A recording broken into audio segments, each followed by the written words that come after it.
Cleveland, and I'm the principal of Marshall High School. I'd like to take just a brief moment to also introduce the principal of Law and Medical Services, Margaret Ray, who's sitting in the back. Margaret?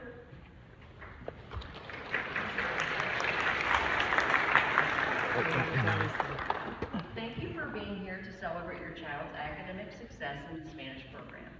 We are very excited to see these 59 new members be inducted into the Spanish National Honor Society. The initiation ritual will be in Spanish, but you can follow along in both languages with your program. We hope you have an enjoyable evening, and again, thank you for being here.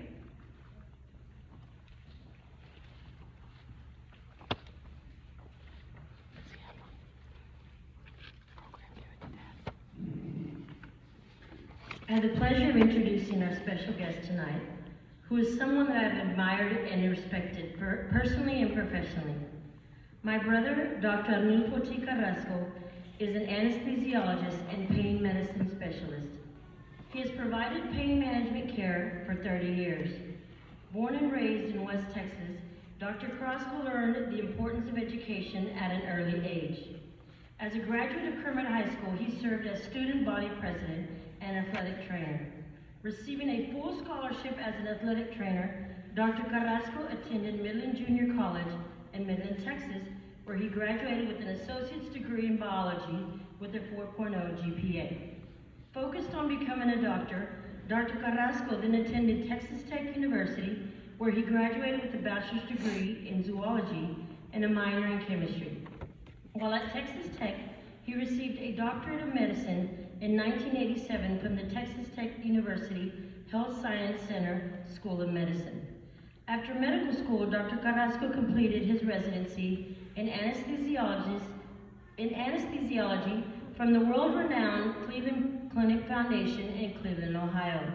While at the Cleveland Pain Clinic, he introduced the concept of fluoroscopic guided epidural injections, and he completed a fellowship in pain management at Pain Control Consultants in Columbus, Ohio. Dr. Carrasco returned to Texas, and in January 1991, he founded the Carrasco Pain Institute in the San Antonio Medical Center. He was among the first to create programs for the implantation of programmable drug administration systems deliver pain and spasticity medications into the human spinal fluid to control pain and spasticity, and the implementation of programmable spinal cord stimulators into the epidural spine to neuromodulate pain at the central neuroaxis. He also developed the La Hacienda medical development that includes the Carrasco Pain Institute, where he serves as medical director. This was the first privately owned medical facility built in the South Texas Medical Center since 1985. The Hacienda medical development includes multiple medical specialties in one location. Dr. Carrasco was dubbed Doctor Developer by the San Antonio Business Journal.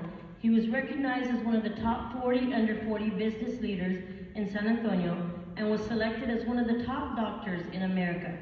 During the first 10 years of establishing his business, Dr. Carrasco was a visiting professor and lecturer in pain management across the United States and Mexico. While building his career, Dr. Carrasco has remained committed to education.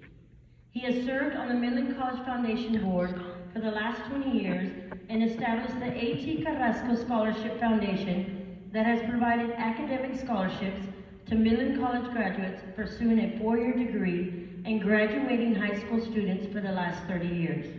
As part of his commitment to helping the San Antonio community, Dr. Carrasco built the Carrasco Center, a 6,000 square foot studio to create educational TV and radio shows and a meeting space to educate the public on the importance of medical prevention and pain treatment. As of today, he has produced over 100 shows, including Do You Really Know Medicine game show and the Dr. Carrasco Pain Show that can be seen on the Fox channel every Sunday morning. He is an Emmy Award-winning producer and director of the Dr. Carrasco Show. In 2018, Dr. Carrasco formulated the Dr. Carrasco Pain Cream, a topical analgesic that is sold online in 100 locations across the United States. But Dr. Carrasco is most proud of his role as a loving father, son, brother, and a caring physician to the tens of thousands of patients he has treated in his career. Now, let's give a warm welcome to Dr. Arnulfo T. Carrasco, MD.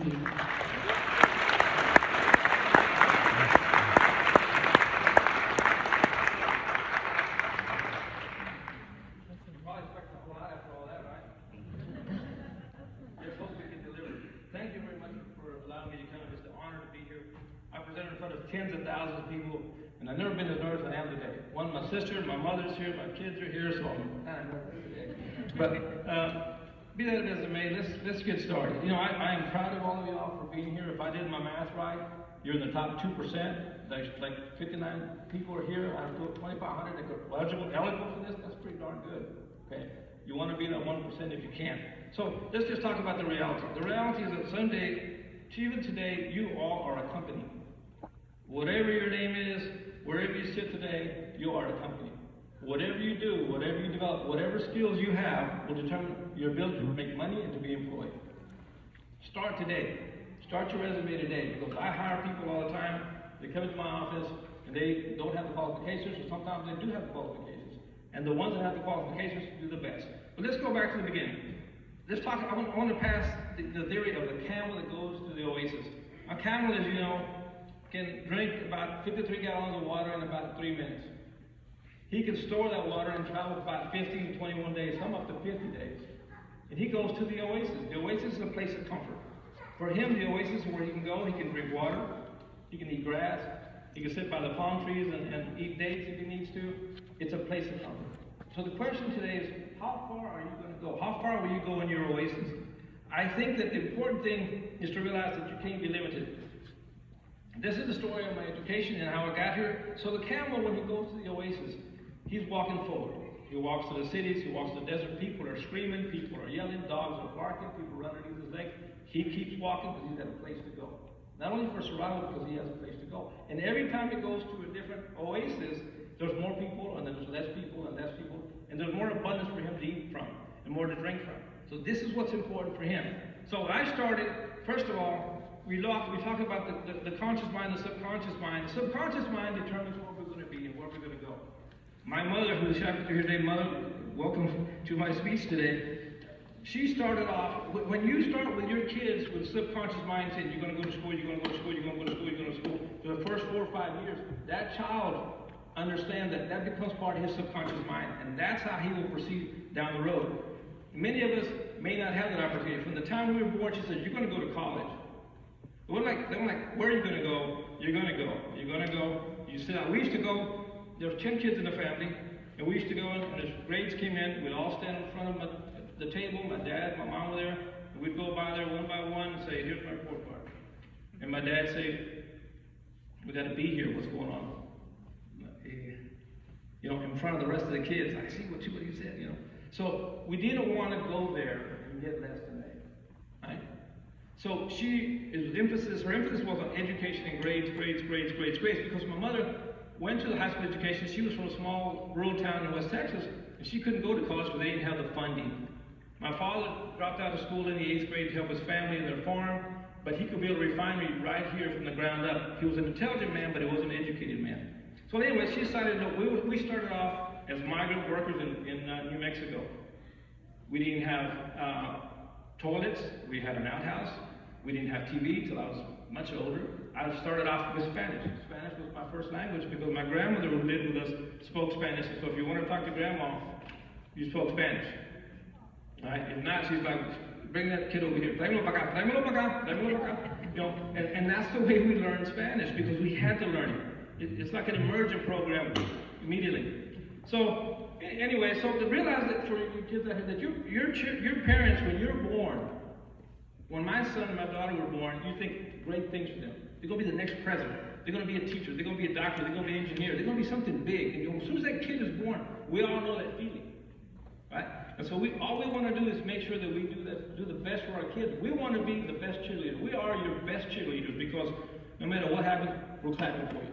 But we want to clap for the winning team. This is the winning team. These 59 people are part of the winning team philosophy. So I started school, then I said, okay, who's going to impact my life?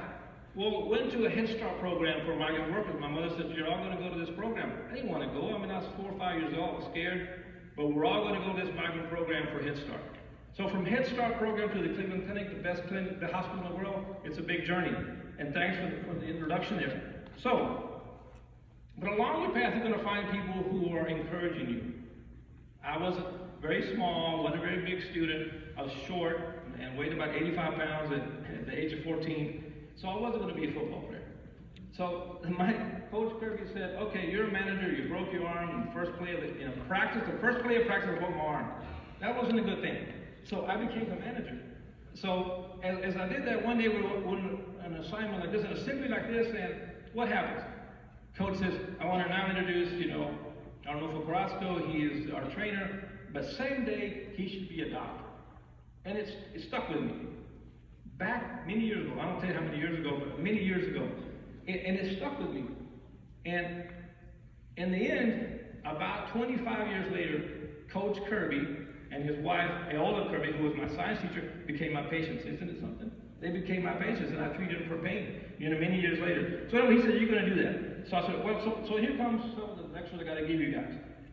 You have to make sacrifices. Okay? You have to, if you want to succeed. I chose to never drink. I've never drank in my life. I chose to never smoke, never do drugs, because I didn't want nothing to impede my progress. My father said, if you never do anything illegal, if the police knock on your door, they got the wrong house. And so I said, that's fine. Okay, now other people drank around me. My brother had a keg in the back of the truck. Don't tell. Oh, sorry, Mom. But that wasn't my choice. You learn from my older brother, like whatever beans he wanted, I don't want anything to do that. So anyway, but I'll joke it aside. So and the other thing is, we all develop a reputation. Everybody in this room has a reputation for something, right? Everybody, for being smart, for being fast, for being able to be smartest, be funniest, for whatever you have a reputation. And so we all tend to live to that reputation, right?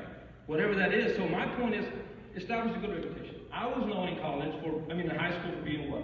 The smartest kid in the class. But that worked out for me, right? Because I want to be smarter and smarter and smarter, go to college and go down the road. But the guy who was the fastest runner on the track team, a friend of mine, I saw him about 2 years ago. He says, man, I wish I would have studied. I broke the record in the 100-yard dash, but where does that got me? I said, I should have been like you. He's telling his son at the table. So develop a good reputation. Be known for something good. Everybody in this building is better than me at something. Whether it's golf or COD or tennis or education, everybody's better than me at something, and I think that's great, right? But you have to find your path. Okay, I can probably say that I'm probably the best doctor in here. I can say that, but because we all develop a skill. So the other thing is, there can be some poor advice. We took in high school, we took a military test back in the day, and they came to me, my advisor, I think it was poor advice. He said, your test came back, and you could be a good clerk in the Army. Like, clerk in the Army? I consider maybe general, but not a clerk. So I said, I'm not going to do that. Well, guess what? The military recruiter from the Air Force Academy came to our house, knocked on the door, says, we're here because your son is the highest GPA, and we want to put him in the Air Force Academy. My mother said, my kids are going to college. Thank you, sir, and close the door. That's just the way it worked out. She would say, you're not going to do that. She had a goal for us, and that was her goal. So we didn't get to do that. I didn't get to, which is fine for me. Gene Hodges came to me, Doc Hodges, we called him. He was a trainer for the high school. He said, son, you have 10 kids in your family. How are you going to go to school? How are you going to do it? He said, you're kind of small. I don't want to insult you, but you're kind of small. You're not very athletic. Okay, I got that. He said, but what I think you can do, he says, I think you can be a trainer. I can get you into college with a full scholarship as a trainer. So I said, okay, I'll take it. I'll take it. And so I gave up things. You have to make sacrifices. My father didn't want to come see me to give water to the other players, but my brother was the nose guard, so things were okay. They worked out. But I had to give sacrifices. Okay, I'm just going to suck it up and be a trainer for 4 years in high school so I can go to college. Right? And sure enough, I got a scholarship to go to Midland Junior College, full-paid scholarship. Again, the camel's walking through the oasis. I'm going to the next step, i.e. junior college. So I went to junior college, and I went to study, business. And while I was there as a trainer, Doc Dodson was there, and he was an actual trainer. He came to me one day and said, look, young man, if you want to be able to make decisions for people that are injured and hurt, you need to go to medical school and be a doctor. Again, that was good advice, because he had lived that. he had regretted not doing that. So sometimes they will give you advice from where they've been. Now, the other thing we have to think about is, okay, if your life is easy when you're young, it will be hard when you get older. If your life is easy now, it'll be hard when you get older. But if your life is hard now, if you work hard now, life will be easy when you get older. You got to make that choice. Well, we all have to make that choice. In about, some of us, I guess some of you in 2 months and some of y'all in 3 years, will go out to the workforce. You have to make a choice. You graduate from high school, now what are you going to do? You're no longer coddled and warm and fed. Do I go to college? Do I go to the military? What am I going to do? You have to make that decision. Start preparing for that choice today. Okay? Because that's what's going to get you where you need to go. So then another bad advice. So I had to apply for scholarships, right? And as I was graduating from Midland College, Exxon called me one morning and said, we know you're a top graduate from Midland Junior College. Why don't you come take a test? I went to take a test, and I scored very high in the test. This is one of the highest scores we've ever seen. We want to make you one of our field technicians. And I said, with all due respect, sir, my mother doesn't want me to be a field technician. She wants me to go to college. So thank you very much, but if you want to help me, give me a scholarship. So you have to realize that you don't, as that camel is traveling, don't stop because somebody stops you, because it's good for them. You got to keep walking for you. You got to do what's good for you. So the other thing is bad advice. I was at Texas Tech, and my history professor said, okay, before I applied to Texas Tech, I needed money. I needed scholarships. I was done in Midland College. So because of my GPA, my extracurricular involvement, and my interview and my character, I was able to get scholarships to go to school. So equally important to your GPA is your character. Everywhere you go, they're going to want to know your character. Now with Facebook and all that stuff, they can see your character. The minute you open your mouth, people know who you are. Remember that. So be careful what you say, because the minute you open your mouth, people know who you are. Right? So I said, okay, I went to Texas Tech, and there was this kid. He said, my grandfather's a doctor, and my father's a doctor, and your father's not a doctor. You can't go to medical school. Well, I didn't know he was in the admissions committee, but he was trying to convince me not to go. So I went to my advisor, and I said, look, maybe I should apply to law school. No offense to any lawyers. But he said, maybe I should apply to law school. And she said, young man, sit down. I said, okay. She said, let me tell you something. I am a histology PhD professor. And because I listen to somebody like you, like them right now. You apply to medical school, young man. You got the grades, you got the GPA, you got the character, you got the personality. And if you don't get into medical school, then look at second choice. But always go for your first choice. Because I did the same thing, and now look at it. She was very good, and she was proud of what she did, and she was very smart and articulate, but she wanted me the better for me. So listen to advice from good advisors. There are going to be some good ones, there are going to be some bad ones. You know the difference. With time, talk to your parents. That's what they're here for. They're here because they love you. They could be home right now doing whatever. But their purpose from the minute you were born again is to guide you through life. So then I went to medical school. What do they want to know to go to medical school? Well, you have to take a test. A big old one-day test. It's just the hardest thing you've ever seen. Chemistry, physics, biology, genetics, microbiology. You take that test for MCAT. And that's 40% of the grade. I used to be on the admissions committee for a medical school, for my medical school. Part of your grade is admission is 40%. You take your grade, you take the MCAT score, and say, okay, this is a certain line. All these people get interviewed. Now that's 40% of the grade. But what is 60%? Not your intellect, but your character. Right? They had to do 3 interviews with different people. We had a guy, just so you know that it's not all about grades, that had a master's degree in nuclear engineering from Harvard. Master's degree in nuclear engineering, straight A. Came to apply for medical school. He didn't wear a coat and tie like everybody else. We said, why do you want to go to medical school? He said, I want to make a lot of money. Well, guess what? He didn't get into medical school. You know, nobody liked the guy. He had bad character. He's out. We didn't take him to Texas Tech Medical School. So anyway, look at that. The other thing is, at Texas Tech, 500 people, okay? 5,000 people in their freshman year said they were going to go to medical school. 8 of us went to medical school, all right? And so you want to build your character. You must make sacrifices. So the other thing is, tell me who you are. Tell me who you're with, and I'll tell you who you are. Everybody knows who they're with, and that becomes who you are. You dress like them, you talk like them, you act like them. So be around people that are positive people that's going to help you in life. So let's go. So now we go to medical school. I want to apply to medical school. There was 2,000 for 100 positions. Right? What's your GPA? What's your MCAT score? What's your character? Right? Those 3 things are the most important things. So we did that. Learn to pat yourself on the back, young men and women. Learn to pat yourself on the back. My father, I said, Dad, I'm going to medical school. That's good. Yeah. It's not that he didn't care, it's just he didn't know. Okay, Dad, I'm going to the Cleveland Clinic, the best hospital in the world. That's good. It's not that he didn't care, it's just he didn't know. So you learn to pat yourself on the back. Okay, hey, I did that, that's great. Because they may not know that. My son came in one time, I'm going to say, and he said, Dad, I think I made a gold level on COD, right? Call of Duty. I'm on a gold level. Okay, that's good. You know how hard that is? No, but it doesn't really matter. Because what does that pay? It doesn't pay anything. So that's why I said, they don't pay. What does that pay? It doesn't pay anything. Video games don't pay anything. When you become rich playing video games, you may have some money.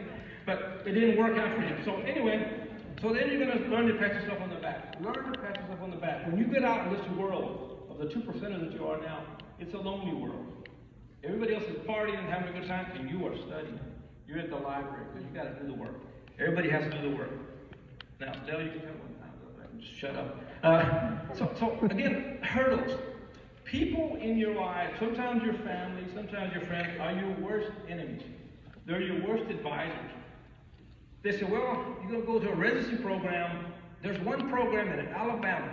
And in Alabama, they never get enough students. So you're sure to get into the program there. Sure to go. Apply there. So here I am from Kermit, Texas, 6,000 people, driving all the way across the country, right, to Mobile, Alabama. First of all, I'm afraid of water. Like the causeway, you have to go like 12 miles over water on a bridge. Like, I don't know how I'm going to do this. But, you know, so I said, I'll go at night. Everything looks the same at night. So I went there at night. I went there to this little hospital, little rinky-dink hospital with, 12 beds.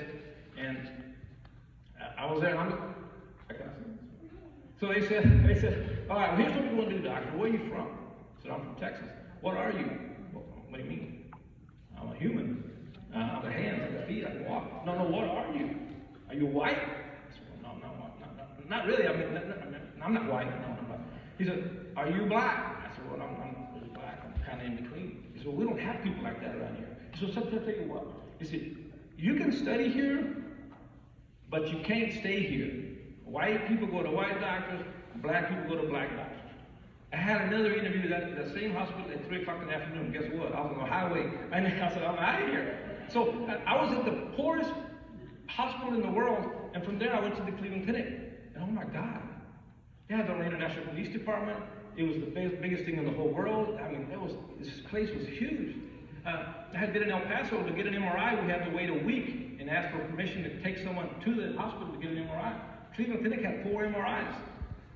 This was the craziest place I'd ever seen in my life. So I went there, and so my advisor was Dr. Eckery, the nicest, kindest lady. She was a cardiologist, a heart specialist. And for them, the mecca for them is the Cleveland Clinic. I didn't know that. I was from Kermit, Texas, right?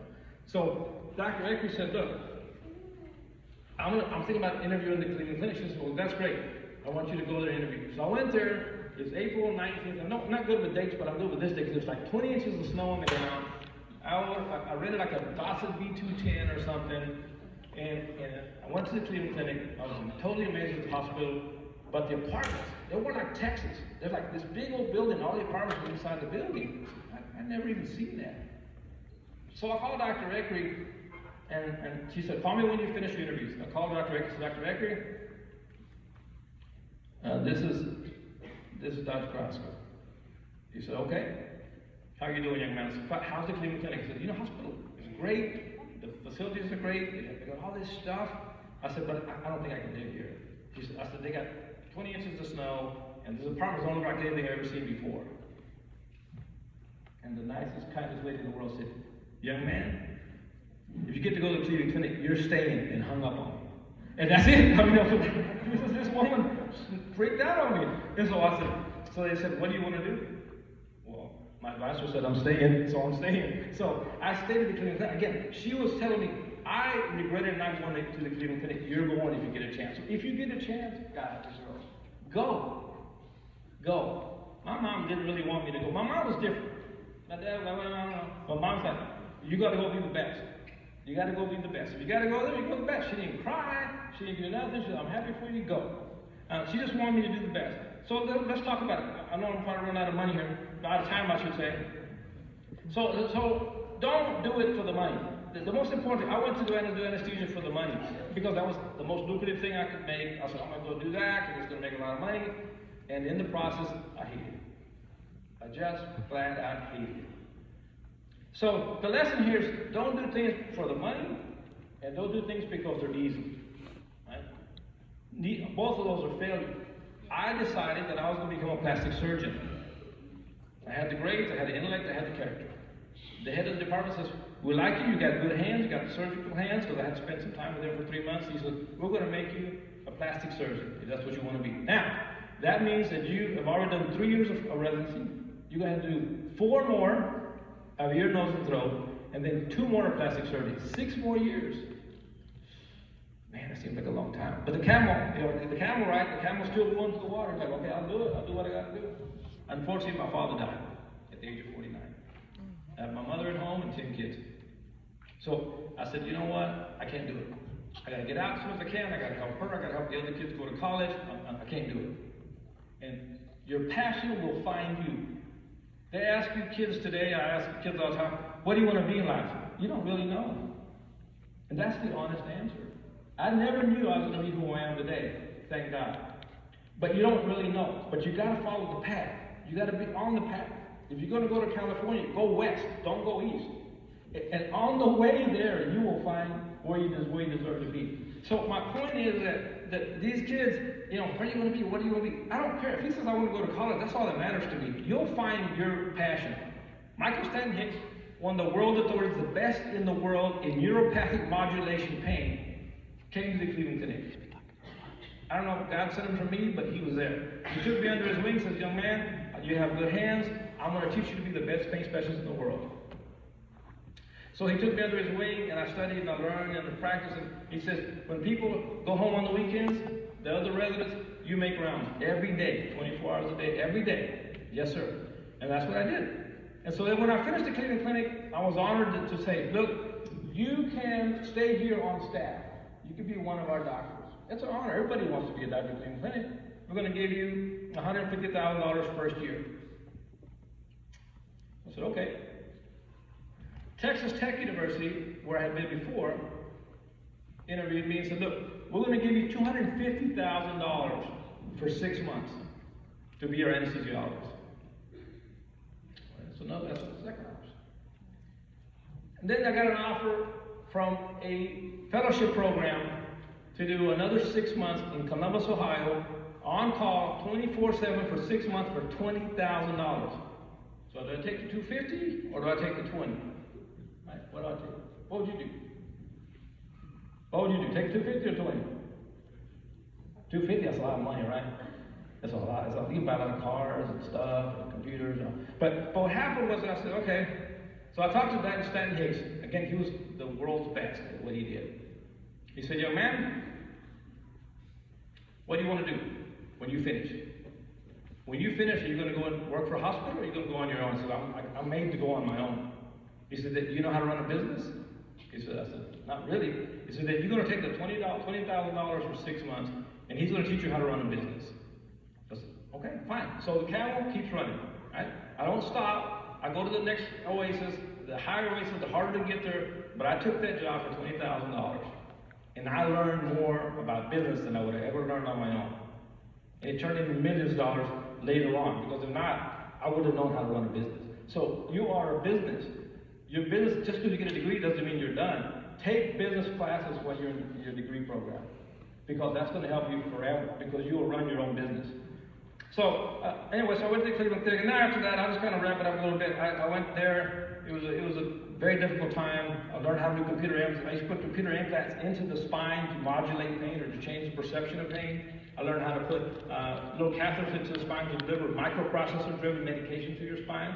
Today, I put those in to relieve people's pain and to relieve people who are in spastic, where they're tight like this. I can inject this medication to their spine through a computer, and they can relax comfortably. So, but I learned that from taking additional education. So, you never can have too much education. If you stop too soon, you still, when you want to learn more, you have to go learn it on your own.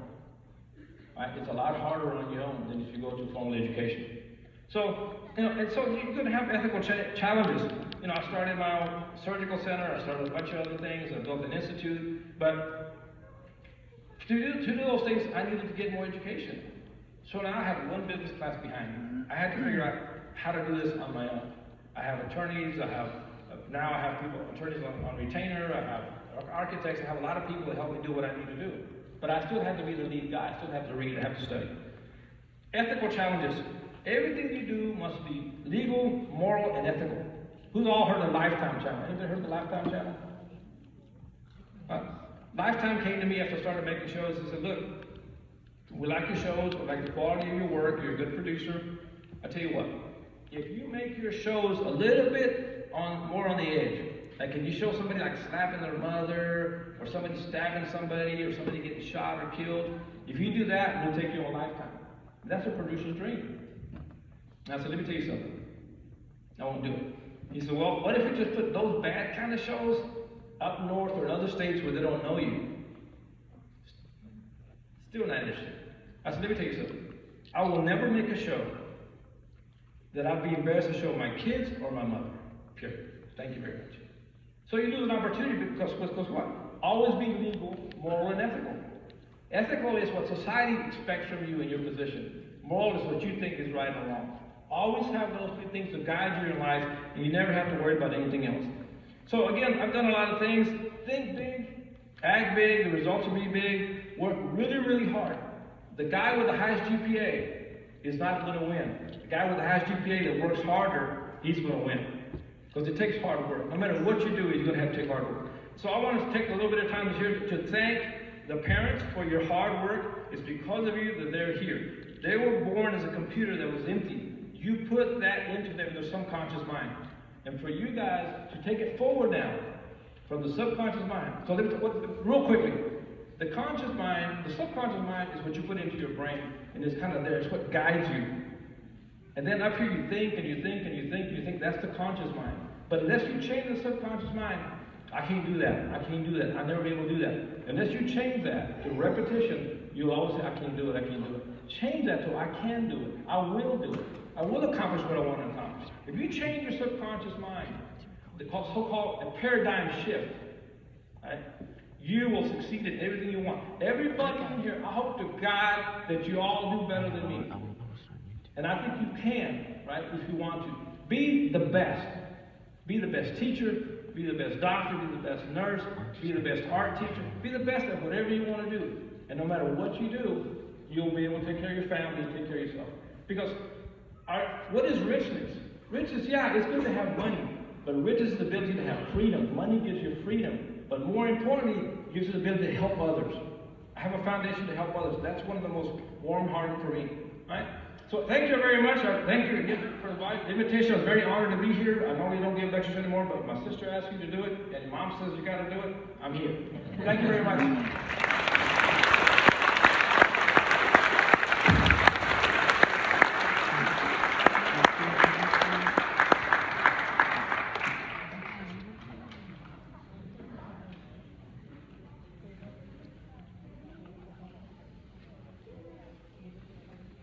Bienvenidos todos a este programa de la Sociedad Hispánica de Amistad.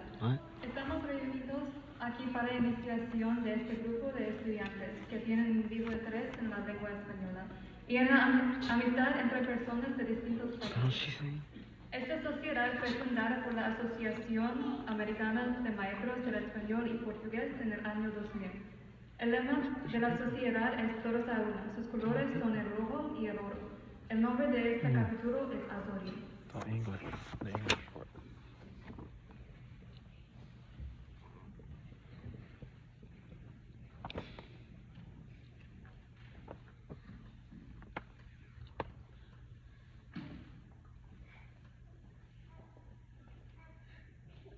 Ahora vamos a guardar silencio.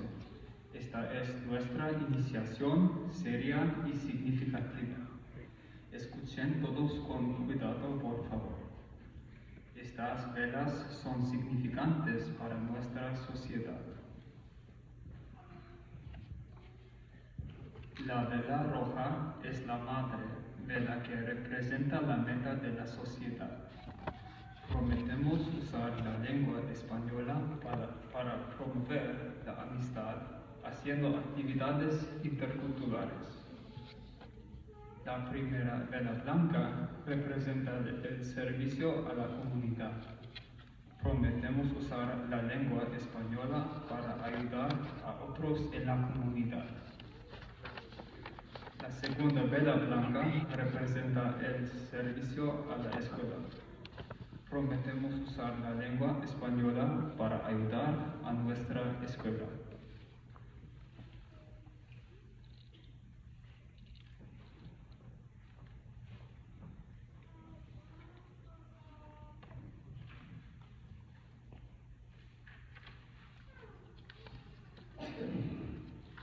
Ahora vamos a imprimir un grupo especial. Tengo el placer de presentar a estos miembros de honor.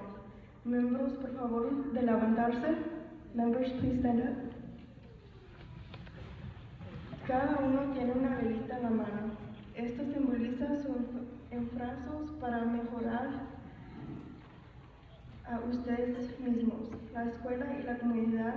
Yo declaro que todos ustedes han cumplido los requisitos necesarios para ser miembros de honor de la Sociedad Hispánica de Amistad.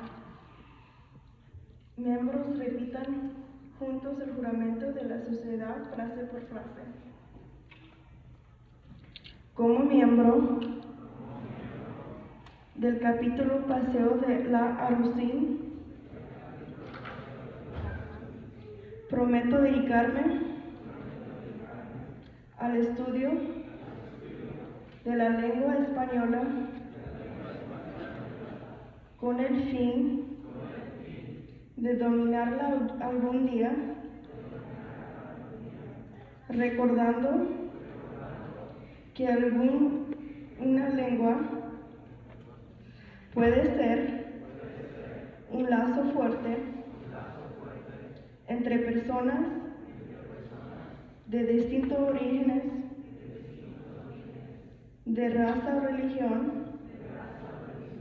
Como ciudadano de mi patria, prometo promover la amistad y el entendimiento entre ella y los otros países del mundo.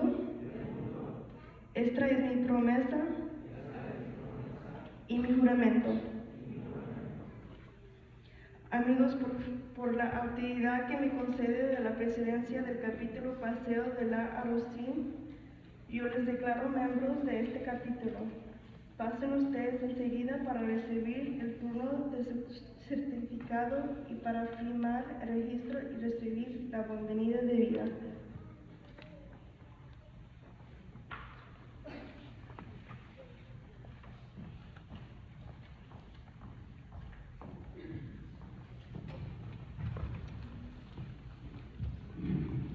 Tengo el gran honor de presentar a estos candidatos cuyos nombres son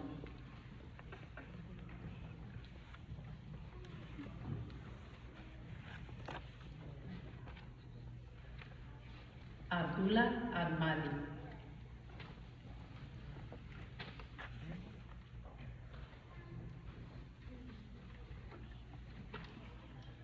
Mohamed Albarabra,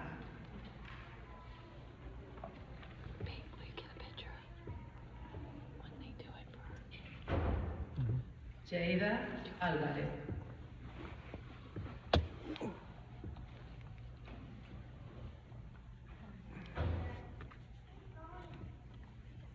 Ángel Andrews,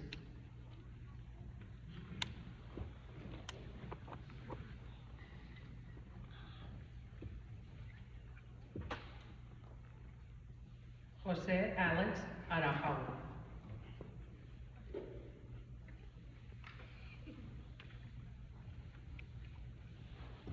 Abigail Artadia,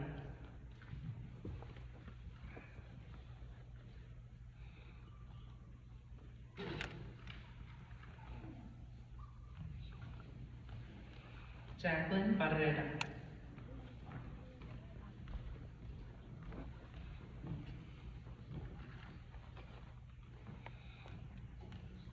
Jacob Benton.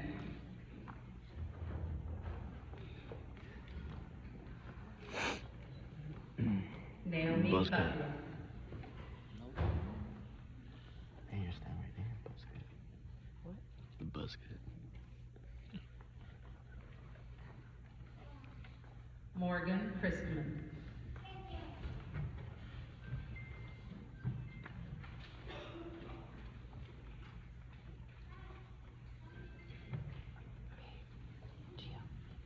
Jaden Colony. Hmm? Try to get more than one picture.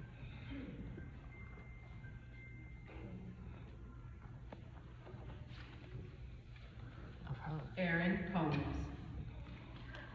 I'm a military person.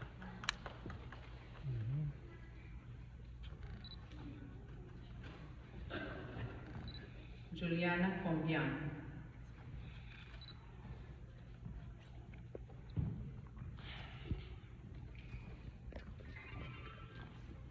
Karma Dawson.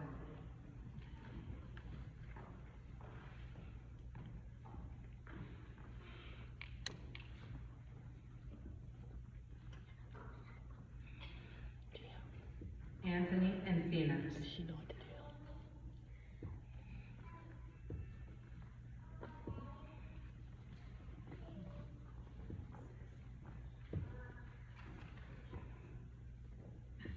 Michelle Farias.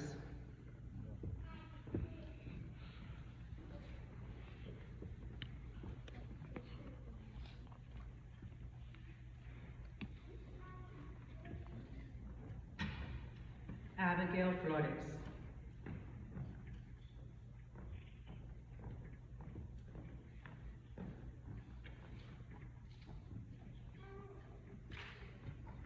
Adrián García.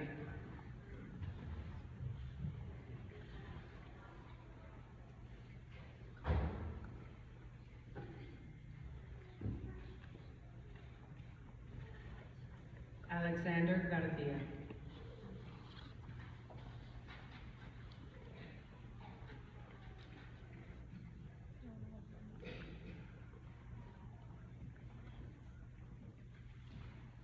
Giovanni Q. Oh shit, how we gotta get up there?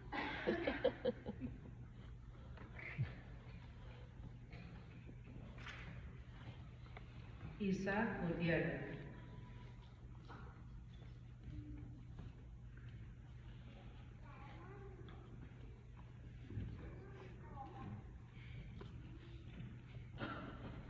Ariana Hernández.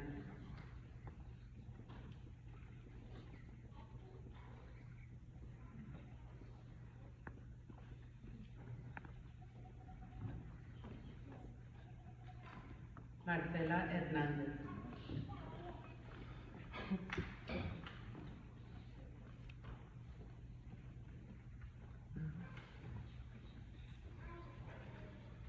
Nora Hoyta.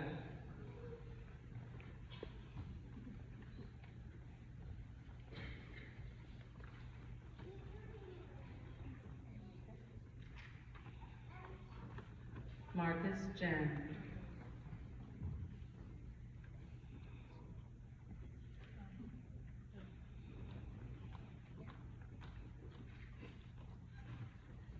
Michaela Conde. He's tall. He's tall. The blonde guy.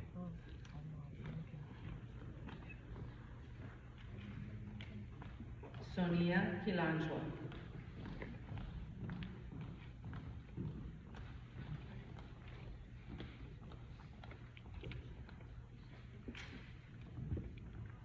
Brooklyn Lewis.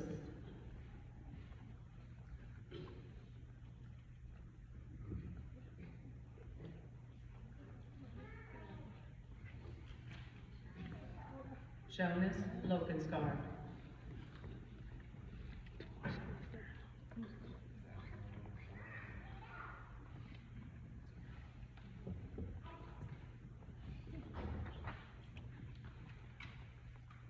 Rogelio Luna.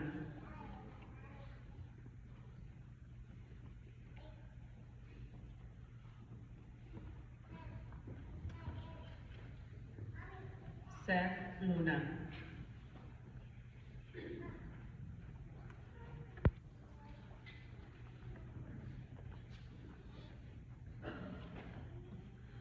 Stephanie Martinez.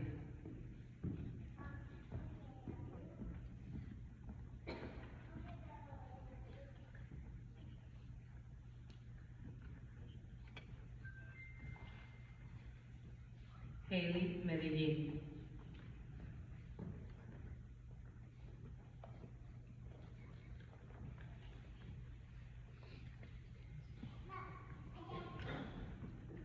Jacqueline Medina.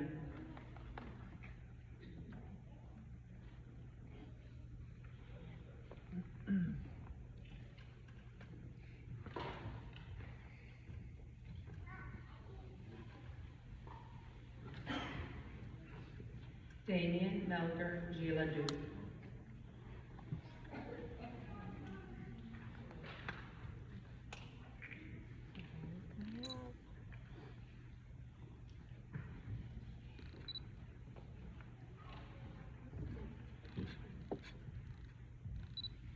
Zala Mendez.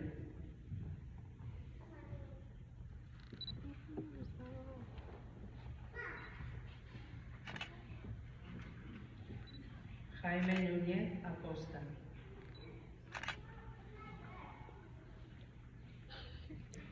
Oh, I didn't see it. Didn't see her. Tyler Ann Bolfinda.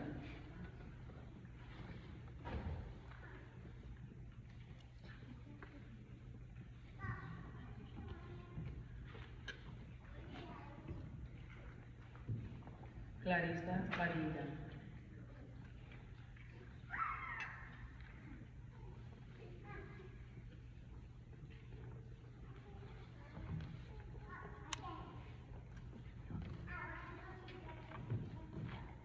Marisela Perales.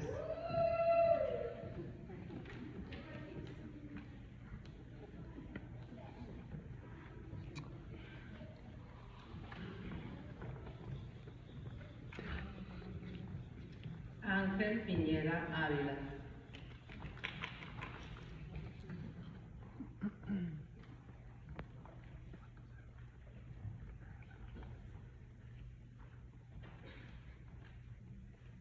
Patricia Quesada Pérez.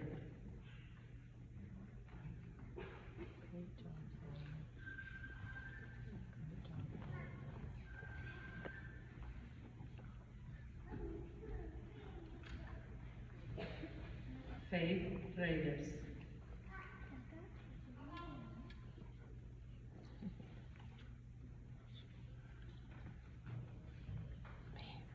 Can you get a picture of her now? It's too far. Zoom in. I already did. Itzel Ricoy.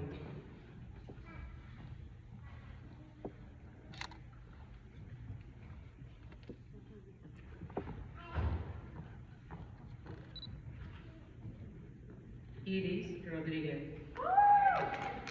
I don't know if that's my eye or what. It seems blurry.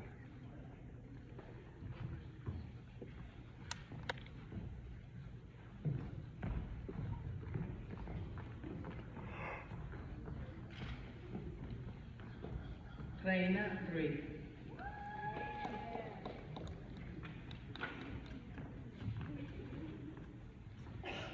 Don't ever do your hair like that. Like that kid right there. Robinson Sangal. Oh, look good. I didn't know if we were supposed to yell or not. You and me, I always yell. Dad said don't ever do your hair like that. Mirisaí The one the Santiago boy, the guy's Maldonado. walking away. Yeah, you can do yours like that. I didn't see that.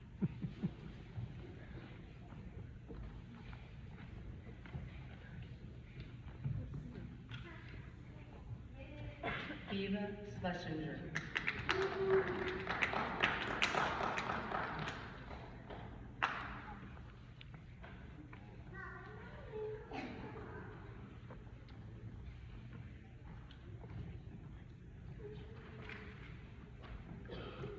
Aiden Serrano. My band's too long.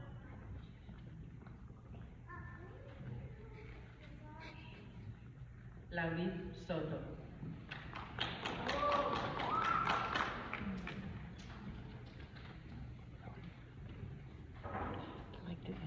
Tony waved away. I didn't see it. I missed it. Michael Thurman.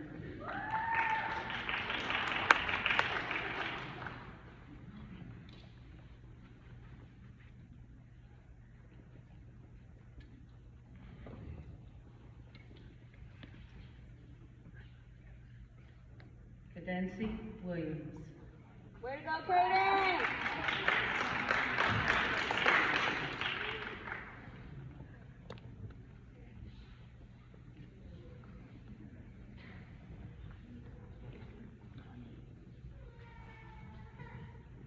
Shahida Saja.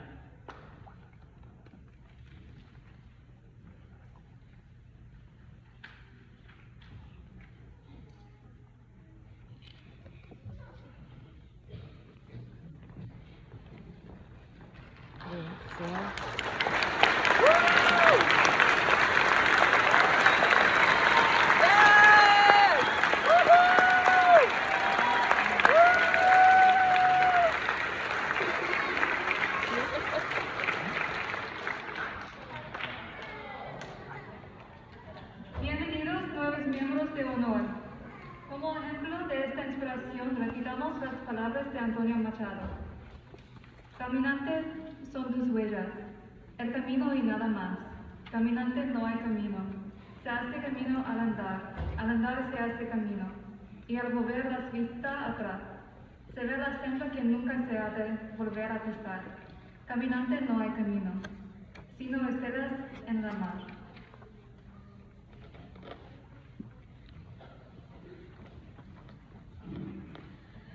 Agradecemos muchísimo que hayan venido para brindar la iniciación de estos estudiantes de la Sociedad Honoraria Hispánica.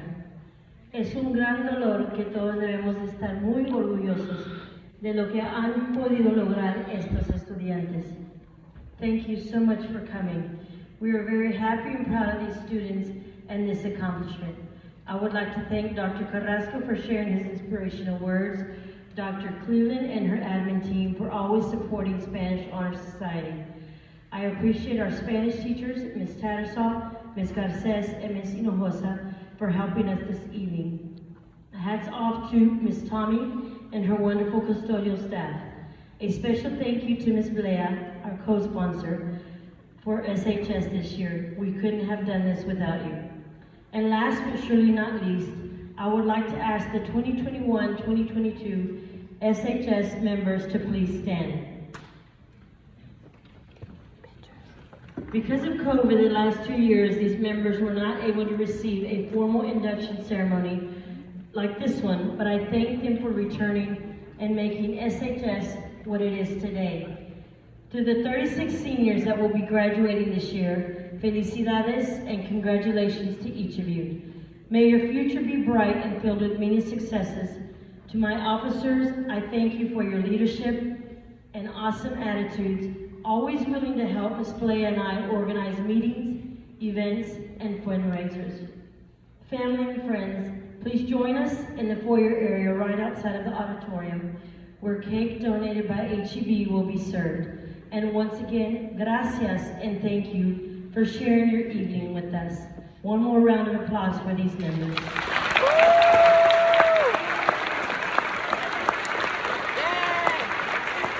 Thank you. If any of you would like to stay and take pictures, feel free. Just have your child stay here, it doesn't matter, but cake is being served outside. Thank you. Gotta have that like this underneath this.